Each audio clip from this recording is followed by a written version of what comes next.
তারপরে বেগম জিয়ার লিগ্যাসি। বেগম জিয়াকে প্রথম দেখি 4 বা 5-এ পড়ি। উনি নির্বাচনী বক্তৃতা মনে হয় 2011 সালে ঝালকাঠি জেলায় গেলেন।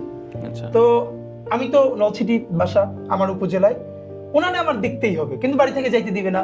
আমি যদি বড়দের সাথে গিয়ে উঠি তাহলে সবাই বলবো হুজুরের ছেলে নিয়ে গেলে ঝামেলা পর্ব দিয়ে যাও। আমি সকালে একা একা গিয়ে উঠি, স্টেডিয়ামে বসে আছি বিকাল পর্যন্ত, যে সামনে থেকে ওনারে দেখতে হবে, ভদ্র মহিলারে। এবং সেইটা করে বাড়িতে ফিরলাম সন্ধ্যার পর। এর মানে হলো এই পলিটিক্যাল জার্নিটা আমার ছোটবেলা থেকে, আমি ভালো স্লোগান দিতাম, ভালো বক্তৃতা করতাম। এবং মজার ব্যাপার হলো 2001 সালে সম্ভবত আমি 5-এ পড়ি, আমার এলাকায় যিনি বিএনপির প্রার্থী, উনি ওনার নির্বাচনী প্রচারণায় আমি প্রথম বক্তৃতা করলাম। মানে হইলো আমার এলাকায় সবাই যেহেতু জানে আমি ভালো স্লোগান দিয়ে বক্তৃতা করি, সবাই ধরে উঠে দিলে হাদি হুজুরের ছেলে, ও কথা বলবে।